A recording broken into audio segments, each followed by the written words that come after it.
Hello बच्चों, welcome to this video lecture Recombinant DNA Technology. With this lecture, we will start the genetic engineering or you can say biotechnology part of our syllabus. So, for introduction, we will first discuss some terms, important terms, जैसे कि gene transformation, recombinant DNA and gene cloning. Gene transformation क्या होता है? It is the genetic alteration of a cell resulting from integration, insertion of foreign or exogenous genetic material. ठीक है, किसी भी cell का जेनेटिक जो मेकअप होता है उसको चेंज करना, ठीक है, बाय इंटीग्रेशन या इंसर्शन, ऐड करना या कट करके और फिर उसको ऐड करना, ठीक है, इंटीग्रेट करना ऑफ फॉरेन किसी दूसरे जीन को, बाहर के जीन को, उस सेल के या उस ऑर्गेनिज्म के नहीं, उससे बाहर के जो कोई दूसरा सेल है, कोई दूसरा ऑर्गेनिज्म है, उससे एक जीन मटेरियल लेना, जीन फ्रेगमेंट लेना और उसको ऐड करना और जीन का ऑल्टरेशन करना, जेनेटिक जो मेकअप होता है उसको चेंज करना, तो वो होता है ट्रांसफॉर्मेशन, जीन ट्रांसफॉर्मेशन, एक ऑर्गेनिज्म से दूसरे ऑर्गेनिज्म में ट्रांसफर करना एक तरह से, ठीक है। और फिर आता है रिकॉम्बिनेंट डीएनए। रिकॉम्बिनेंट डीएनए को आरडीएनए भी कह सकते हैं, and it is the DNA molecule in which sequences that are not naturally contiguous to each other are placed next to each other by in vitro manipulation. ठीक है, इसमें क्या होगा? रिकॉम्बिनेंट डीएनए का मतलब क्या है? In it is a sequence in which DNA molecule है ये, जिसमें वो सीक्वेंस जो यूजुअली साथ नहीं होती वो सीक्वेंस साथ में रखी जाती हैं, ठीक है, और उसको फिर इन विट्रो मैनिपुलेट किया जाता है, यानी लैब में हम उसको मैनिपुलेट करते हैं। फिर आता है जीन क्लोनिंग। जीन क्लोनिंग का मतलब क्या होगा? It is the synthesis of multiple copies of desired gene sequence. वो जीन जिसमें हमारा वो फीचर है जिसको हम चाहते हैं, डिजायर्ड फीचर जो उसमें है, वो जीन जो है मल्टीपल कॉपीज बनाना उसकी, ठीक है, इनसाइड बैक्टीरिया और एनी अदर होस्ट सेल, ठीक है, उसको क्लोनिंग कहते हैं। क्लोनिंग मतलब मल्टीपल कॉपीज बनाना, किसकी? उस जीन की जो जीन ऑफ इंटरेस्ट है, ठीक है। So this was a brief introduction to what genetic engineering and recombinant DNA will be about, ठीक है। तो अब बात आती है कि ये होता कैसे है, ये जो टेक्निक है ये क्या है और इसके लिए किन किन चीज़ों की ज़रूरत होती है, ठीक है। सबसे पहले देखते हैं ट्रांसफॉर्मेशन के लिए क्या जीन्स यूज़ होती हैं, किन जीन्स की रिक्वायरमेंट, सॉरी, किन टूल्स की रिक्वायरमेंट होती है। तो tools for gene transformation are desired gene, सबसे पहले जो जीन ऑफ इंटरेस्ट है या डिजायर्ड जीन है वो होना चाहिए, ठीक है। और एंजाइम्स चाहिए for cutting and joining DNA molecules, या उसको मॉडिफाई करने के लिए मॉडिफाइंग एंजाइम्स चाहिए। और उसके अलावा वेक्टर चाहिए जो उस जीन ऑफ इंटरेस्ट को कैरी करेगा, ठीक है। और होस्ट चाहिए जिसमें वो जीन एक्सप्रेस होगी, ठीक है। फिर एक आइडेंटिफिकेशन एंड सिलेक्शन मेथड चाहिए जिससे कि ट्रांसफॉर्म्ड सेल जो है वो आइडेंटिफाई हो सके और सेलेक्ट हो सके। और फिर जीन लाइब्रेरीज चाहिए जिससे कि हम जो ट्रांसफॉर्म्ड सेल है जिसमें रिकॉम्बिनेंट डीएनए बना है, ऐड हुआ है, वो उसकी मल्टीपल कॉपीज बनाई जा सके, ठीक है, और आगे यूज के लिए उसको रखा जा सके, स्टोर किया जा सके। अब बात करते हैं कि रिकॉम्बिनेंट डीएनए टेक्नोलॉजी जो है उसका एक तरह से स्टेप्स क्या हैं उसके लिए, ठीक है। तो उसमें होगा क्या कि सबसे पहले तो हम कल्चरिंग करेंगे उन सेल्स की जिनमें हमारा जीन ऑफ इंटरेस्ट या डिजायर्ड जीन प्रेजेंट है, ठीक है। फिर उस डीएनए फ्रेगमेंट को, जीन ऑफ इंटरेस्ट जिसको कह सकते हैं, उसको हम आइसोलेट करेंगे। आइसोलेट करने के बाद वो डीएनए इंसर्ट कहलाता है, ठीक है। और उसका आइसोलेशन किससे होता है? स्पेसिफिक रेस्ट्रिक्शन एंडोन्यूक्लियस एंजाइम्स की हेल्प से। ठीक है, हमारे पास एक पूरा बहुत बड़ा जीन है, ठीक है, और उसके अंदर एक छोटा जीन का फ्रेगमेंट है जिसको हम जो हमें चाहिए, ठीक है। अब उस डिजायर्ड जीन को या उस जीन ऑफ इंटरेस्ट को वहां से निकालेंगे कैसे? रिस्ट्रिक्शन एंडोन्यूक्लियस एंजाइम की हेल्प से, ठीक है। स्पेसिफिक होता है, वो स्पेसिफिक जगह पर वो कट करता है डीएनए मॉलिक्यूल को, और वहां से वो डीएनए इंसर्ट हमें ऑब्टेन होता है। अब फिर क्या होगा? साथ ही हम उसी रिस्ट्रिक्शन एंडोन्यूक्लियस एंजाइम्स की हेल्प से वेक्टर में कट लगाएंगे, जो कि कैरियर मॉलिक्यूल है जिसमें डीएनए ऑफ इंटरेस्ट जो है इंसर्ट किया जाएगा, वो भी उस ही स्पेसिफिक रिस्ट्रिक्शन एंडोन्यूक्लियस से कट किया जाएगा, ठीक है। तो एक तो हमने डिजायर्ड जीन को कट किया, और दूसरा हमने वेक्टर जो कि कैरियर मॉलिक्यूल है उसको उसको कट किया, और दोनों एक ही एंजाइम से कट होंगे। रिस्ट्रिक्शन स्पेसिफिक रिस्ट्रिक्शन एंडोन्यूक्लियस वो एक ही टाइप का जो है वो दोनों कट्स लगाएगा, दोनों में जो है वो कट लगाएगा दोनों मॉलिक्यूल्स में। फिर क्या होगा? Insertion of desired DNA fragment या DNA insert to be cloned in the vector. अब हमारे पास डीएनए इंसर्ट ऑब्टेन हो गया है और vector with a cut obtain हो गया है। अब उन दोनों को हम जो है ज्वाइन करेंगे, ठीक है। और जो है इसको ये कह सकते हैं कि डीएनए फ्रेगमेंट डीएनए इंसर्ट को उसमें इंसर्ट किया जाएगा, जीन ऑफ इंटरेस्ट को उसके वेक्टर के साथ वेक्टर में इंसर्ट किया जाएगा, जहां पर वो कट हुआ लगा था, एंजाइम ने जहां पर कट किया था उसे, ठीक है। और इनको ज्वाइन करने का काम कौन करेगा? Ligase. Vector and DNA insert को ज्वाइन कौन करेगा? लाइगेज एंजाइम, ठीक है। और अब हमारे पास जो डीएनए मॉलिक्यूल ऑब्टेन होगा वेक्टर का, ठीक है, इस स्टेज पर ज्वाइन होने के बाद लाइगेज एंजाइम के एक्शन के बाद जो वेक्टर डीएनए है वो कहलाएगा recombinant DNA, because it has an it has the fragment of DNA which was desired, ठीक है, जो हमें चाहिए था, which is basically gene of interest, ठीक है। वो उसके अंदर अब एक एक्स्ट्रा फ्रेगमेंट जो है बाहर का एक्सोजेनस फ्रेगमेंट है, एक्सोजेनस मॉलिक्यूल है, वो उसमें अटैच हो गया है, तो अब वो रिकॉम्बिनेंट डीएनए कहलाएगा, ठीक है। फिर आती है बात यहाँ पर ट्रांसफॉर्मेशन की। Introduction of recombinant DNA by electroporation. अब जो रिकॉम्बिनेंट डीएनए है वो इलेक्ट्रोपोरेशन के थ्रू होस्ट के अंदर ऐड किया जाएगा, ठीक है। वो होस्ट क्या हो सकता है? इकोलाई हो सकता है, एग्रोबैक्टीरियम हो सकता है, ठीक है। वो डिपेंड करता है कि हम किस ऑर्गेनिज्म को स्टडी कर रहे हैं, किस तरह की जीन को हम स्टडी कर रहे हैं या ट्रांसफॉर्मेशन चाहते हैं, तो वो उस पर डिपेंड करता है होस्ट, ठीक है। तो रिकॉम्बिनेंट डीएनए को होस्ट सेल के अंदर इंसर्ट किया जाएगा, इंट्रोड्यूस किया जाएगा by the process of electroporation. Electroporation में क्या होता है?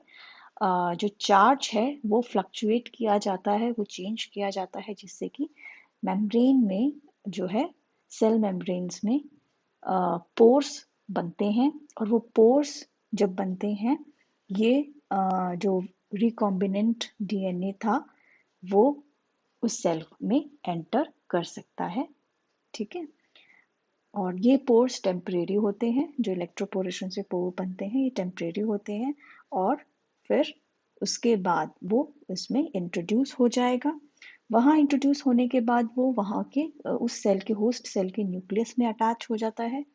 ज़्यादातर वो अटैच हो जाता है, वरना अगर वो फ्रीली काम कर सकता है, इंडिपेंडेंटली काम कर सकता है, तो वो इंडिपेंडेंटली काम भी करेगा, ठीक है। तो तब जो है वो host with recombinant DNA it is allowed to multiply, वो मल्टीप्लाई करेगा, नंबर ऑफ सेल्स उसके इंक्रीज होंगे।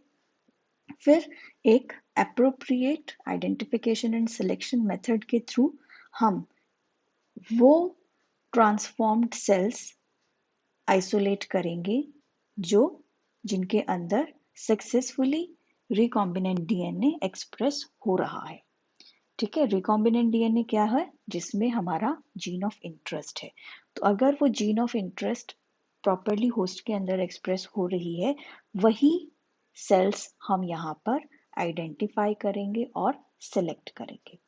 ठीक है, उसके बाद उन पर्टिकुलर ट्रांसफॉर्म्ड सेल्स को अलग करने के बाद हम उनको मल्टीप्लाई करेंगे।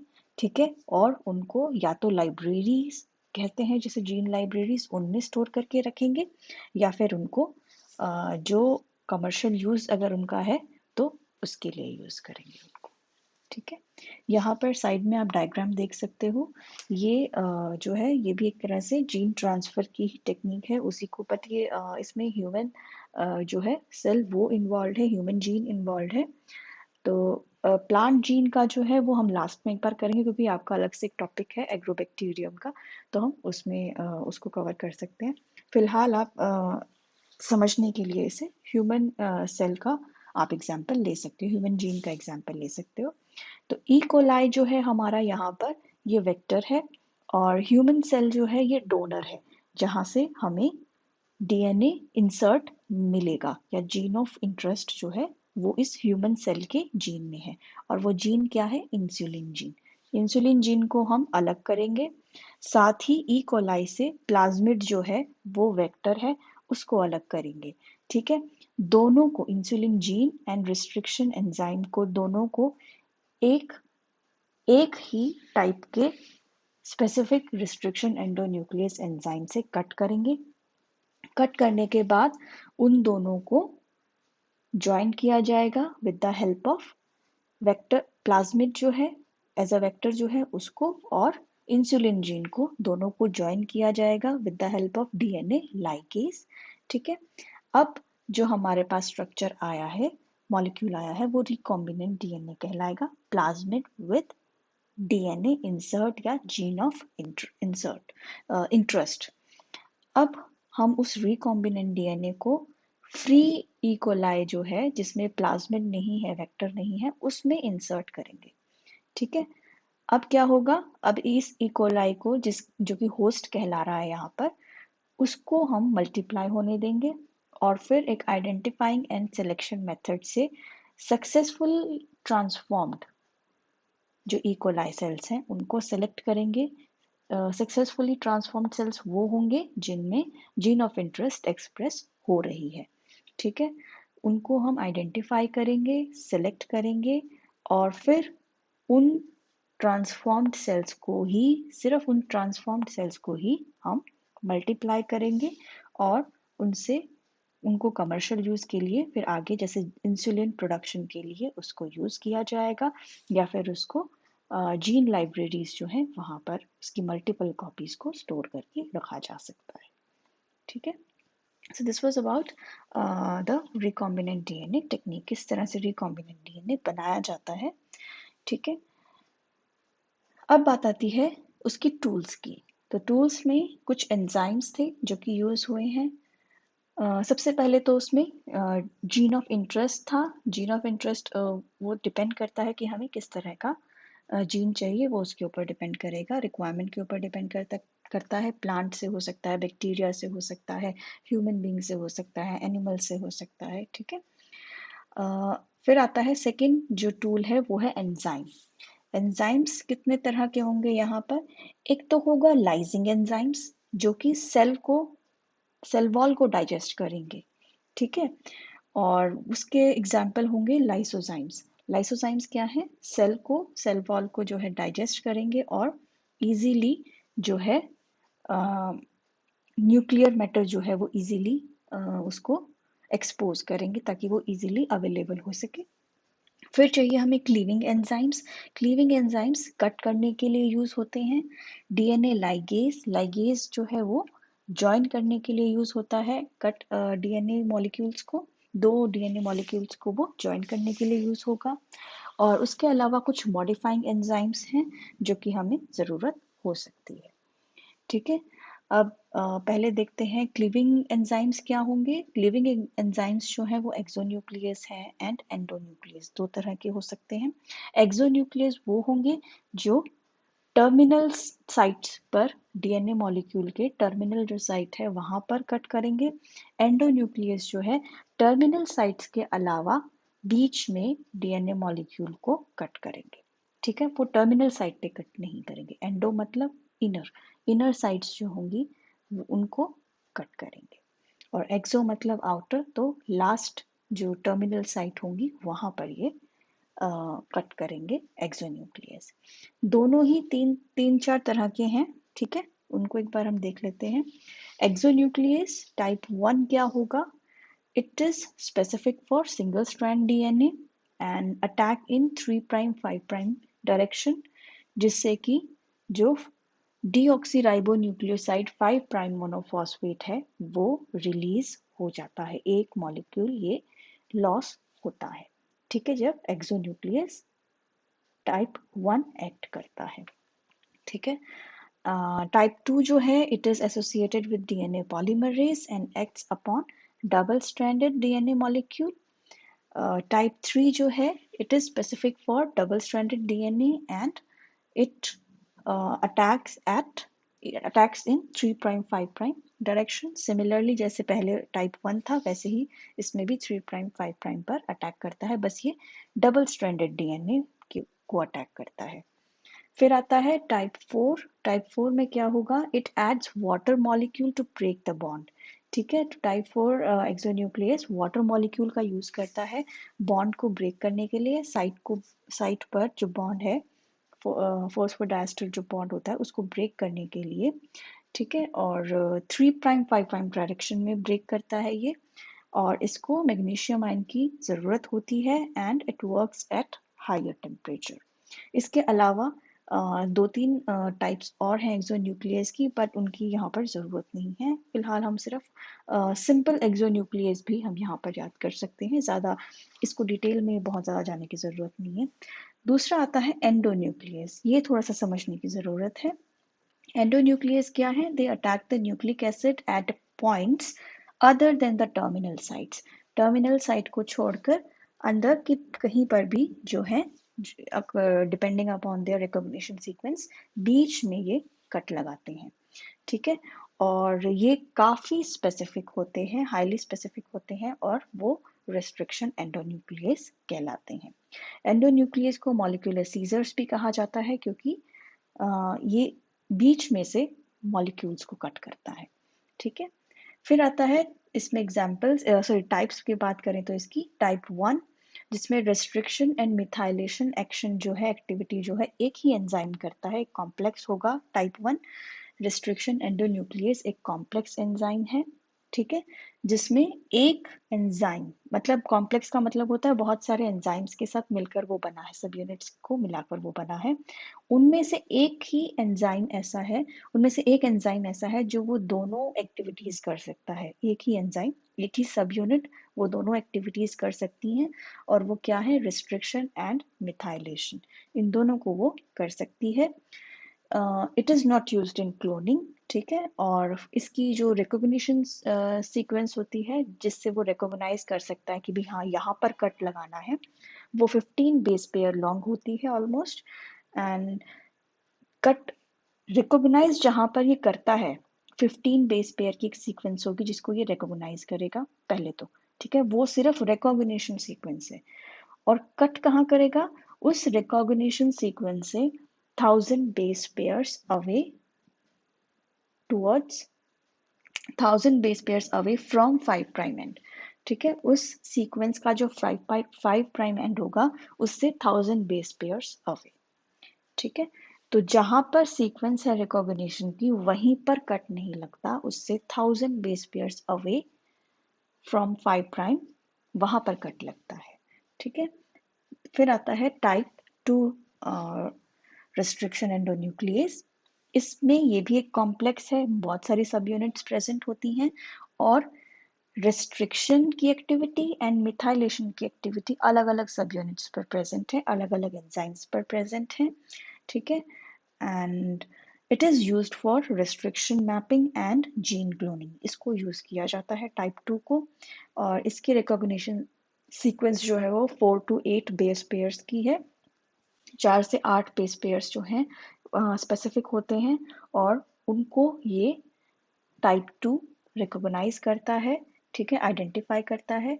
और क्लीवेज कहाँ पर करता है, कट कहाँ पर करेगा, ये अनमिथाइलेटेड साइट्स जो होंगी उसकी 4 to 8 बेस पेयर की जो रिकॉग्निशन सीक्वेंस थी उसके आसपास, बहुत दूर नहीं, कुछ ही जैसे 5-6 या 10 बेस पेयर के आसपास कोई अनमिथाइलेटेड साइट अगर होगी तो वहां पर वो कट लगाएगा, ठीक है।